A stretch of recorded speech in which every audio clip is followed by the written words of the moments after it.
Hello everyone, how are you all? I hope you all are safe and healthy.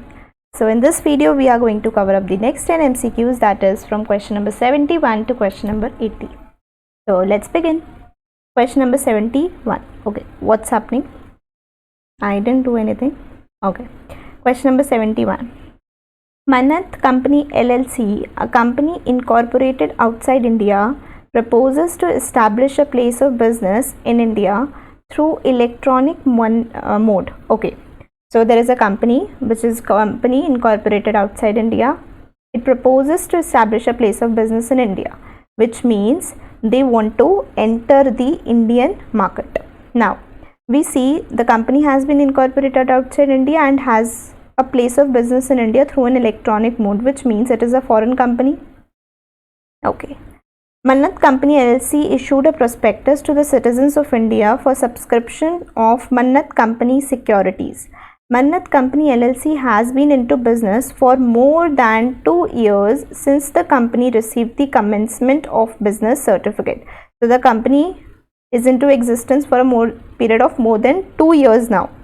The prospectus was duly dated and signed, okay, good, but did not contain the particulars relating to enactments under which Mannat Company was incorporated and does not provide with the details relating to the establishment in India. So if you know, prospectus के अंदर हमें काफ़ी सारी details देनी होती है and one such detail is कि company का इनैक्टमेंट किस लॉ के अंदर हुआ है, कंपनी का कॉन्स्टिट्यूशन क्या है, कंपनी का एड्रेस क्या है, प्रिंसिपल प्लेस ऑफ बिजनेस क्या है, कहाँ पर हमें ये सारे की सारी डिटेल्स हो गई, जैसे कि आपके इंस्ट्रूमेंट्स हो गए, इनैक्टमेंट्स हो गए, ये सब कहाँ पर आपने रखा है, उस इस्टेब्लिशमेंट की एड्रेस भी देना होता है आपको, but that is required. Okay, that is required. Then the establishment कहाँ पर है, अगर आपकी कोई प्लेस ऑफ बिजनेस इंडिया में है तो वो कहाँ पर है, कुछ ऐसी टाइप की हमें काफ़ी सारी डिटेल्स देनी होती हैं when we issue the prospectus. लेकिन हमने पढ़ा था कि अगर प्रोस्पेक्टस आप इशू करते हो when your company has been into existence for period of more than 2 years, then in that case there is exemption कि आपको 3 चीज़ें देने की रिक्वायरमेंट नहीं होती. वो कौन सी 3 चीज़ें होती हैं? पहला होता है the constitution of the company, and second one is the enactments under which the company is formed. Third one is the address where the instruments, enactments, etc. are kept. तो ये 3 डिटेल्स आपको देने की ज़रूरत नहीं होती इन केस कंपनी को बने हुए 2 साल हो चुके हैं. That is the company has received the commencement certificate and 2 years have passed from that date. तो यहाँ पर इंपॉर्टेंट पॉइंट नोट करने वाली बात यहाँ पर ये थी कि यहाँ पर बिजनेस कमेंस करे हुए, मतलब यहाँ पर बिजनेस में आए हुए मोर देन 2 years हो चुके हैं, कमेंसमेंट सर्टिफिकेट से देखें तो 2 साल से ज़्यादा हो चुके हैं, विच मीन्स इसको ये इनैक्टमेंट वाली डिटेल देने की रिक्वायरमेंट अब नहीं थी. रीज़न बीइंग कंपनी को बने हुए 2 साल हो चुके हैं और उसके बाद वो प्रोस्पेक्टस इशू कर रही है. ठीक है.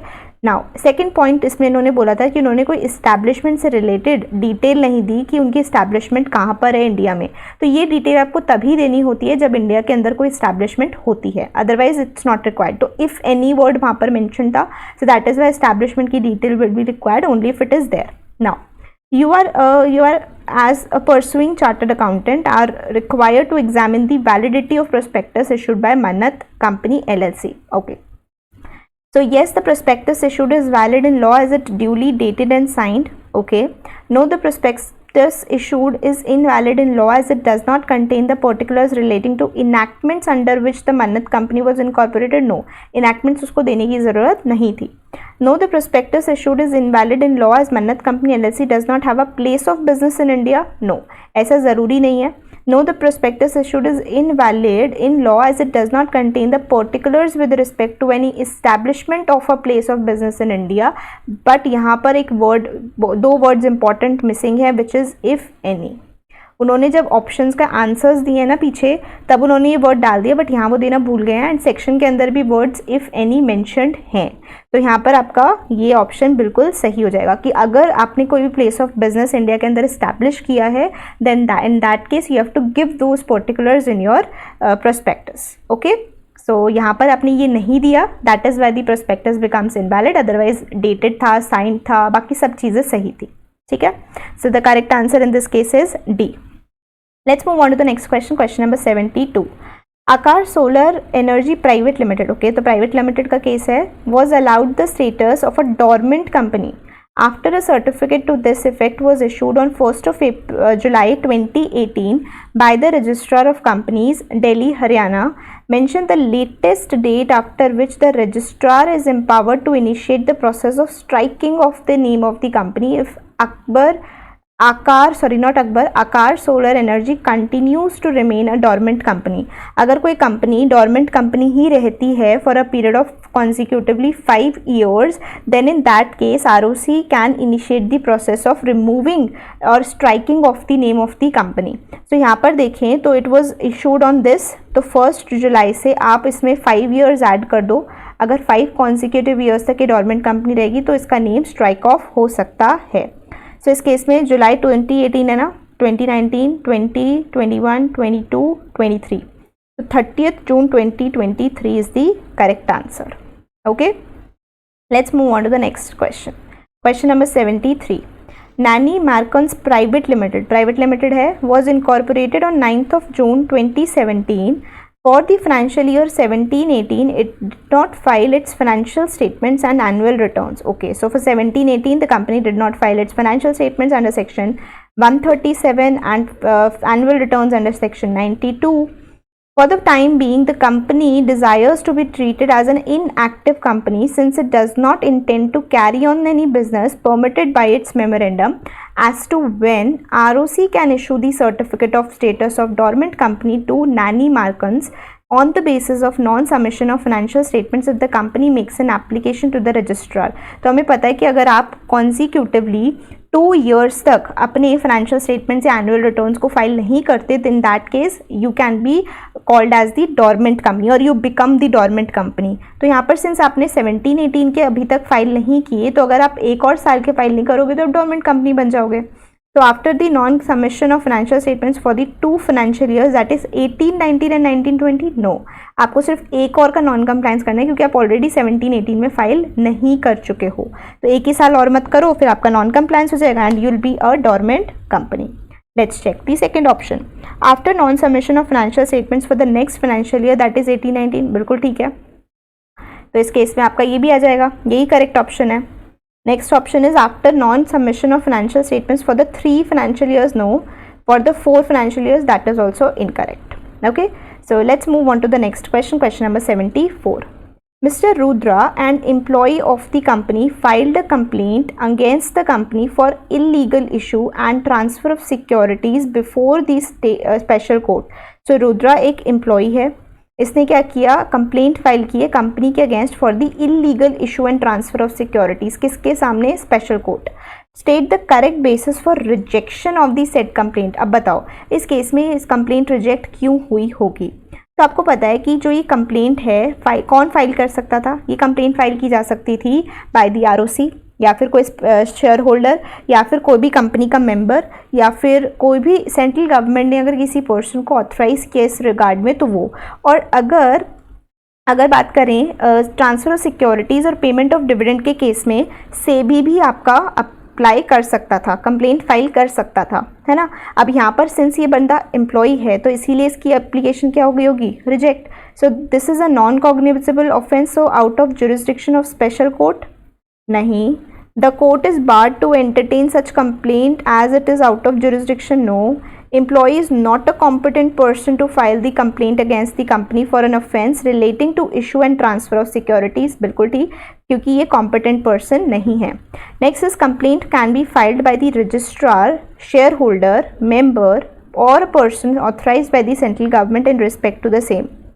ये पॉइंट भी बिल्कुल सही है, बस मेरे को ना कन्फ्यूजन हुई थी कि सी और डी में से कि सी ही क्यों सही है, सी और डी दोनों ही सही हैं। ये भी बात सही है कि एम्प्लॉय कॉम्पिटेंट पर्सन नहीं है इसलिए वो कंप्लेंट फाइल नहीं कर सकता।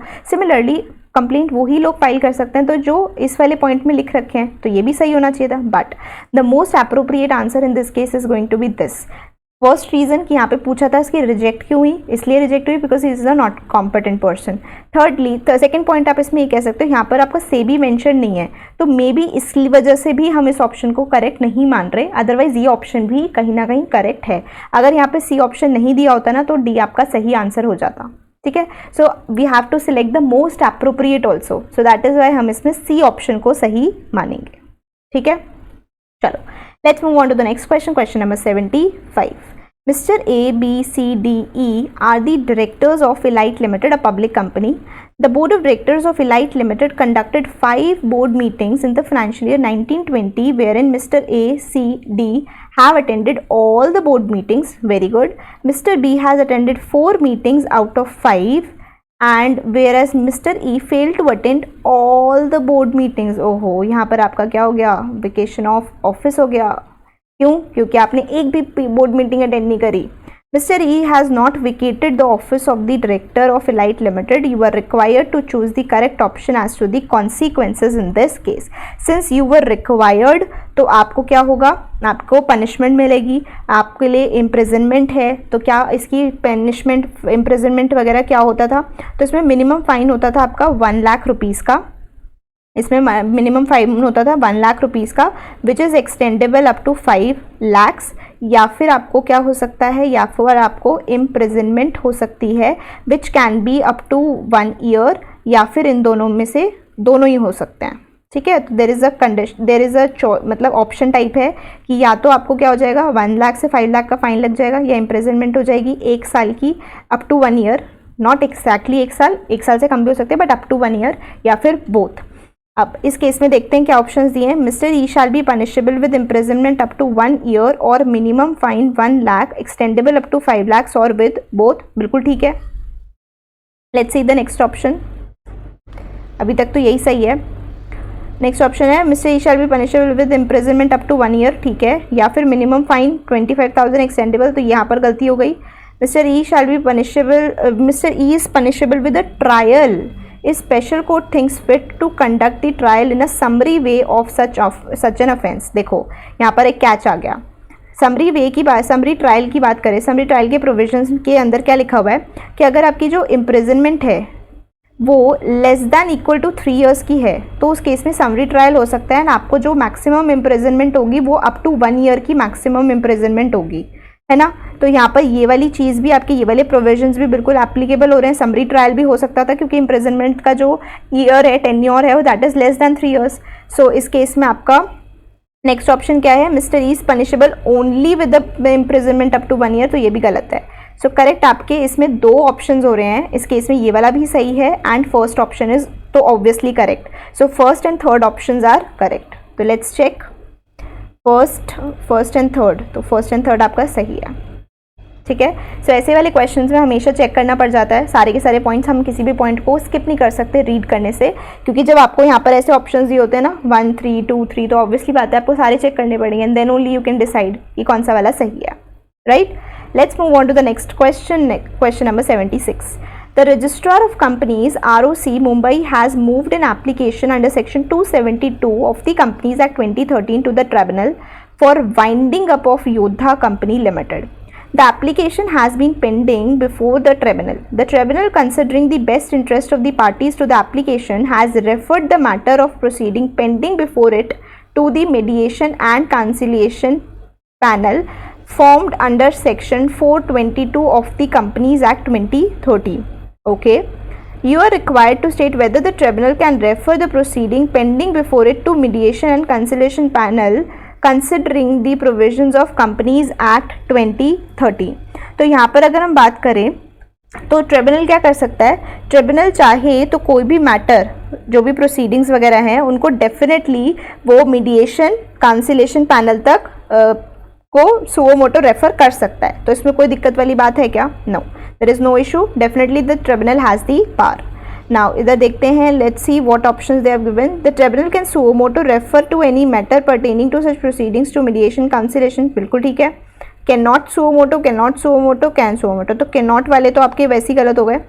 The tribunal can suo moto refer any matter pertaining to such proceedings to the mediation and conciliation panel only after obtaining prior approval, no, ऐसा कुछ नहीं है। तो करेक्ट आंसर क्या हो जाएगा? ए, कर सकता है बिल्कुल। तो यहाँ पर वैसे आपका जो सीजी है, नेक्लैक्ट है और ट्रिब्यूनल है, तीनों ही कर सकते हैं, सेंट्रल गवर्नमेंट, नेक्लैक्ट और आपका ट्रिब्यूनल।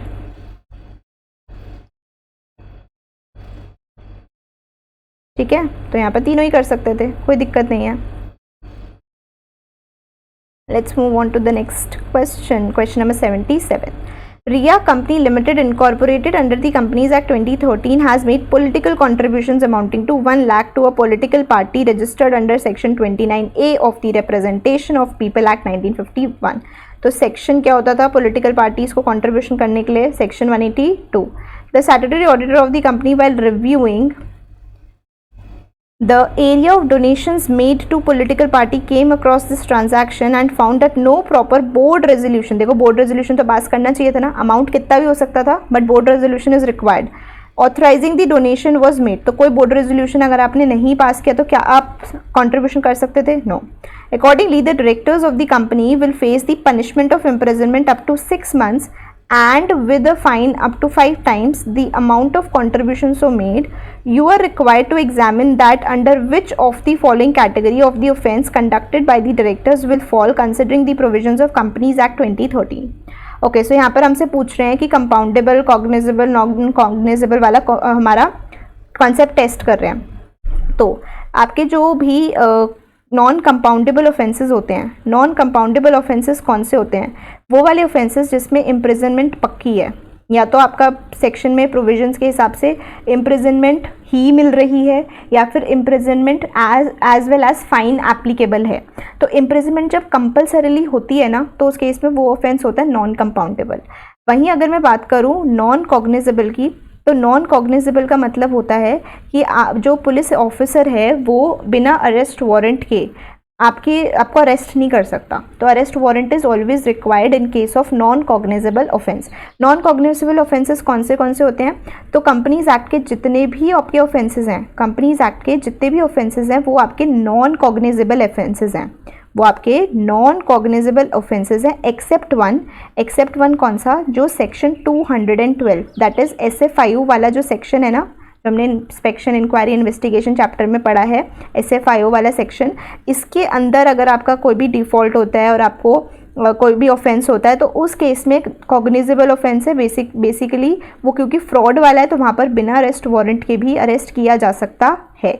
इसीलिए सिर्फ ये आपका कॉग्निजेबल ऑफेंस है, अदरवाइज कंपनीज एक्ट के जितने भी ऑफेंसेस हैं ऑल आर नॉन कॉग्निजेबल। तो यहाँ पर आपका ये कॉग्निजेबल वाला ऑप्शन तो वैसे ही ऑटोमेटिकली गलत।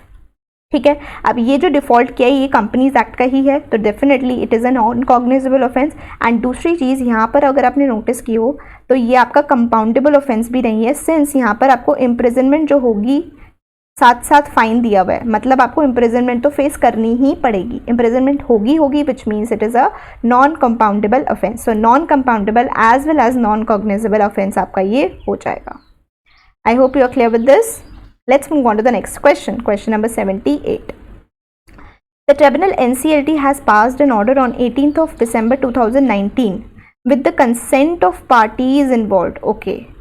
जब consent of parties involved होती हैं and then the NCLT has passed the order, तो क्या आप neglect को अपील फाइल कर सकते हो? नहीं. Now they have filed an application before the NCLT and the NCLT has passed an order with the consent on 18th of December 2019. Mr. Rama, aggrieved by the order, filed an appeal before the appellate tribunal on 31st of March 2020. एक बात बताओ, जब आपने consent दी थी NCLT को order pass करने के time, तो उस टाइम जब आप कंसेंट दे देते तो बाद में आप अग्रीव्ड कैसे हो गए? तो इस केस में डेफिनेटली आपको ट्रिब्यूनल को अप्लाई करने के लिए, अपील करने के लिए अलाउ नहीं किया जाएगा। Showing sufficient cause of delay for not filing in appeal up to 45 days. तो वैसे NACLAT को जो अपील फाइल होती है वो 45 डेज के अंदर करनी होती है एंड मैक्सिमम एक्सटेंशन इस केस में 45 डेज का ही पॉसिबल होता है। बट यहाँ पर तो सब बेकार की बात है, यहाँ पर तो आप अपील कर ही नहीं सकते थे। Mention the correct answer whether the appeal is admissible. No, it is not admissible before the appellate tribunal. So इसमें अगर हम येस वाला ऑप्शन देखें तो कट कर दो, येस वाला ऑप्शन आपका ऑटोमेटिकली गलत हो जाएगा, तो पढ़ना ही नहीं है। No, as even after sufficient cause of delay mister Rama's appeal can be accepted only up to 45 days. अरे ये देखने की जरूरत ही नहीं है। No, as mister Rama has already made a delay, no appeal can not be admissible as earlier order was passed with the consent of the parties. बिल्कुल ठीक, ठीक है, तो ये आपका आंसर इसमें क्या हो जाएगा? D. Let's move on to the next question, question number 79. The shareholders of Eman Company Limited public company है, incorporated under the Companies Act 2013 have filed an application to the tribunal under section 241 of the act in relation to mismanagement in the conduct of affairs of the company. Accordingly, the tribunal has passed an order under section 420 of the act providing relief to the shareholders. तो यहाँ पे क्या हुआ है, जो public company है उसके जो शेयर होल्डर्स हैं बेसिकली उन्होंने क्या किया है, ट्रिब्यूनल को एक एप्लीकेशन फाइल की है सेक्शन 241 के अंदर इन रिलेशन टू मिसमैनेजमेंट.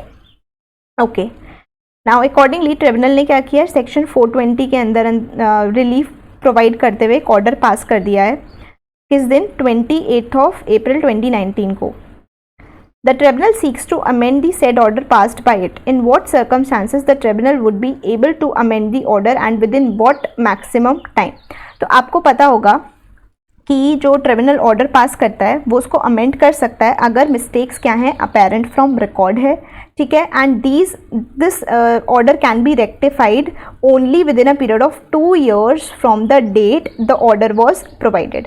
लेकिन एक कंडीशन है, अगर उस ऑर्डर के अगेंस्ट अपील फाइल हो चुकी है तो उस केस में आप ऑब्वियसली ऑर्डर को अमेंड नहीं कर सकते, क्योंकि जब जिस ऑर्डर के बेसिस पर या जिस ऑर्डर के लिए अपील फाइल हुई है उसी ऑर्डर को अगर आप पीछे से अमेंड कर दोगे तो बात ही खराब हो जाएगी ना. तो जब ऑलरेडी वो अपील में जा चुका है तो उस केस में आप उस ऑर्डर को अमेंड नहीं कर सकते. Otherwise there is a timeline कि 2 साल के अंदर अंदर from the date of order, the date the order was passed, आप उसको अमेंड कर सकते हो if the mistakes are apparent from record. Okay, let's see. The order passed by the tribunal shall be amended to rectify mistakes apparent from record at any time within a period of 60 days. No, इतना कम time नहीं मिलता, 2 साल मिलते हैं. So the order passed by the tribunal shall be amended when there are mistakes apparent from record at any time within a period of 1 year. No. The order passed by tribunal shall be amended where there are mistakes apparent from record at any time within a period of 2 years from the date of such order, provided no appeal has been made against such order. Perfect answer है. The order passed by the tribunal shall be amended when there are mistakes apparent from record at any time within about 90 days. No, it's not correct. So the correct option is C. Let's move on to the last question for this video, that is question number 80. An application under section 9 of Insolvency and Bankruptcy Code 2016 was filed by Raheja Housing Finance Limited, that is the operational creditor. Okay, operational creditor ने application file की है. Okay, against Makhija Developers Limited, the corporate debtor. The application got admitted by the order of NCLT, that is NCLT Mumbai, after giving a reasonable opportunity of being heard to Makhija Developers Limited. Mr. Ram was appointed as the interim resolution professional. Makhija Developers Limited wants to make an appeal against the order of NCLT Mumbai. Okay. You as the legal advisor to Makhija Developers Limited are required to provide them with the best course of action available considering the provisions of Companies Act 2013 and the Insolvency Bankruptcy Code 2016. तो NCLT को जब आपको NCLT के order के against अगर आपको appeal करनी होती है तो कितने दिनों में कर सकते हो, 45 डेज़ के अंदर. मैक्सिमम एक्सटेंशन कितना मिल सकता है, 45 डेज़. तो यहाँ पर अगर हम देखें, since the developers company wanted to file an appeal against NCLT, तो इस केस में क्या हो जाएगा, इस केस में अपील कर लो, 45 डेज का टाइम होता है, राइट.